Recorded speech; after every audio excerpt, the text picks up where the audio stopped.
Hello दोस्तों, मैं जय मौर्य स्वागत करता हूं आपका आपके ही यूट्यूब चैनल टॉपर साहित्य पर। देखिए, आज हम इकोनॉमी का टेस्ट 3 देखने वाले हैं। इससे पहले मैं आपको एक ज़रूरी सूचना दे दूं कि हमारी जो क्लासेस हैं टॉपर साहित्य चैनल पर इकोनॉमी की फाउंडेशन क्लास चल रही है, जो समझ लीजिए कि 0 से एंड तक मैं कंप्लीट पढ़ाऊंगा एक एक करके। तो जितना भी पार्ट पढ़ाया जाएगा उस पार्ट का पढ़ाने के बाद तुरंत जो एग्जाम में आए हुए क्वेश्चंस हैं उसका टेस्ट लिया जाएगा। और टेस्ट मैं इस तरह से लेता हूँ, आपको आंसर भी बताते चलता हूँ और उसका पीडीएफ भी आपको प्रोवाइड कर दिया जाता है और मैं उसको याद करवा देता हूँ। जो टेस्ट लिया जाता है उन क्वेश्चनों को याद करने के तरीके भी बताता हूँ, ठीक है ना। तो आप यहाँ पे ध्यान दीजिएगा, जो क्लासेस होंगी आपकी वो मंडे टू फ्राइडे चलेंगी। इकोनॉमी की क्लासेस मंडे टू फ्राइडे चलेंगी, सैटरडे संडे ऑफ रहेगा। यहाँ पे आपको कोई दूसरी वीडियोज मिल जाएंगी, लेकिन मेरी जो रेगुलर क्लासेस इकोनॉमी की मंडे टू फ्राइडे चलने वाली है, ठीक है ना। तो यही जरूरी सूचना बतानी थी आपको। और इसके साथ ही मैंने 5 से 6 क्वेश्चन इंपॉर्टेंट लेके आया हूँ इकोनॉमी टेस्ट का। तो चलिए देखते हैं। मिश्रित अर्थव्यवस्था किन दो अर्थव्यवस्था का मिश्रित रूप है। यानी मिश्रित अर्थव्यवस्था जो है किन अर्थव्यवस्थाओं को मिला के बनाया जाता है। आपको पता है प्राइवेट कंपनी और सरकारी कंपनी जब मिलती हैं तो मिश्रित अर्थव्यवस्था बनाती हैं। तो प्राइवेट को हम क्या कहते हैं? पूंजीवाद।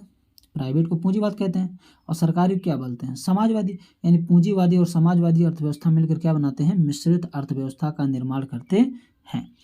उम्मीद करता हूँ आपको समझ में आ गया होगा। अच्छा, इसके साथ साथ ये बताइए, यहाँ पे लिखा है समांतर। समांतर अर्थव्यवस्था क्या होती है? इससे बहुत ज़्यादा ब्लैकमेलिंग का काम हो जाता है। द्वैध अर्थव्यवस्था क्या होती है? द्वैध अर्थव्यवस्था आपको पता है, पुरानी और नई चीज़ें एक साथ चले तो उसे हम द्वैध अर्थव्यवस्था कहते हैं। ये सब मैं पीछे के क्लासेस में बता चुका हूँ। क्वेश्चन नंबर 2 देखिए, दूसरा है अहस्तक्षेप का सिद्धांत किस अर्थशास्त्री ने दिया था? अहस्तक्षेप का सिद्धांत किस अर्थशास्त्री ने दिया था? अहस्तक्षेप, जैसे आप कोई काम कर रहे हैं, मैं आपको डिस्टर्ब कर दूं तो इसका मतलब मैंने हस्तक्षेप किया। और कोई ना डिस्टर्ब करे तो अहस्तक्षेप है। ये बताओ, अगर आप किसी के अधीन रहोगे तो कोई ना कोई तो डिस्टर्ब करेगा ही। आप किसी के अंडर में काम करेंगे तो कोई ना कोई तो डिस्टर्ब करेगा। लेकिन अगर आप खुद उस चीज़ के मालिक हो तो कोई आपको डिस्टर्ब कर सकता है? नहीं। और आप खुद उस चीज़ के मालिक होंगे तो यानी आप अहस्तक्षेप, यानी कोई हस्तक्षेप नहीं कर सकता। यानी क्या हो गया? अहस्तक्षेप। इसका मतलब कोई निजी कंपनी होगी, अगर निजी कंपनी होगी तो ही तो कोई हस्तक्षेप नहीं करेगा। तो निजी कंपनी, यानी निजी कंपनी क्या होती है? पूंजीवाद होती है। और पूंजीवाद को बनाया किसने था? तो आप यहाँ पे देखिए, एडम स्मिथ ने। इन्हीं का तो कंसेप्ट था, एडम स्मिथ का। जो इन्होंने बुक लिखी थी, बुक कौन सी लिखी थी इन्होंने? था द वेल्थ ऑफ नेशन। मैंने याद भी करवाया था, मैं बता देता हूँ फिलहाल, द वेल्थ ऑफ नेशन, ठीक है। तो चलिए क्वेश्चन नंबर 3 देखते हैं। मिश्रित अर्थव्यवस्था प्रचलित नहीं है। मिश्रित अर्थव्यवस्था प्रचलित नहीं है। प्रचलित नहीं मतलब कहाँ पे? देखो, भारत तो प्योर मिश्रित अर्थव्यवस्था चल रहा है, पाकिस्तान अपना ही लड़का है, ये भी देखिए, देखा मिश्रित अर्थव्यवस्था पे ही चल रहा है। फ्रांस भी मिश्रित अर्थव्यवस्था है, लेकिन कनाडा मिश्रित अर्थव्यवस्था पे नहीं चल रहा है। लेकिन यहाँ पे क्वेश्चन क्या कर रहा है? मिश्रित अर्थव्यवस्था पर प्रचलित नहीं है, यानी कहाँ? कनाडा। कनाडा में मिश्रित अर्थव्यवस्था प्रचलित नहीं है, यानी आंसर हो जाएगा D. D is the right answer, ठीक। तो चलिए क्वेश्चन नंबर 4 की तरफ चलते हैं। 4 कहता है पूंजीवादी यानी प्राइवेट कंपनी अर्थव्यवस्था के अंतर्गत शामिल नहीं है। इसमें से कौन सी चीज़ें पूंजीवादी ने प्राइवेट चीज़ों के लिए शामिल नहीं की गई हैं? तो देखिए, आर्थिक स्वतंत्रता है। हाँ भाई, पूंजीवादी प्राइवेट अगर है आपका तो स्वतंत्रता तो है ही आपकी। प्रतिस्पर्धा है भाई, प्रतिस्पर्धा तो देखो सरकारी चीज़ें होती है तो उसमें कौन सी प्रतिस्पर्धा? हम आगे निकलेंगे, तुम आगे निकलोगे हमसे, तो सरकारी है, वेतन से मतलब है। लेकिन प्राइवेट कंपनी रहेगी, जैसे प्राइवेट दुकान है तो लोग प्रतिस्पर्धा करते हैं, हम उससे आगे निकल जाए, हमारी कंपनी आगे निकल जाए, तो ये प्रतिस्पर्धा भी होता है। अधिकतम लाभ होता है, जरूर लाभ भी होता है पूंजीवादी में, भाई अपने मन का पैसा रखते हैं। जन कल्याण ये नहीं होता है पूंजीवाद में, जन कल्याण की चीज़ें नहीं होती हैं, केवल सरकारी चीज़ें जन कल्याण देखती हैं। तो इसके आंसर क्या हो जाएगा? Option number D is the right answer, जन कल्याण। चलिए क्वेश्चन नंबर 5 देखते हैं। क्वेश्चन नंबर 5 है समांतर अर्थव्यवस्था के संबंध में सही कथन है। समांतर अर्थव्यवस्था, समांतर अर्थव्यवस्था किसे कहते हैं? जहाँ पे कोई कर्मचारी, जिस यानी समांतर अर्थव्यवस्था का मतलब पैरेलल इकोनॉमिक्स को बोलते हैं, जब आप ऐसा धन अर्जित करें जिस पे आप टैक्स ना दें, उस तरीके से अर्जित जो धन होती है उसे हम कहते हैं समांतर अर्थव्यवस्था। तो ये बताइए, तो जब जिस पे आप टैक्स नहीं देते तो उसे क्या कहते हैं? काला धन कहते हैं। इसका मतलब समांतर अर्थव्यवस्था में क्या हो जाएगा?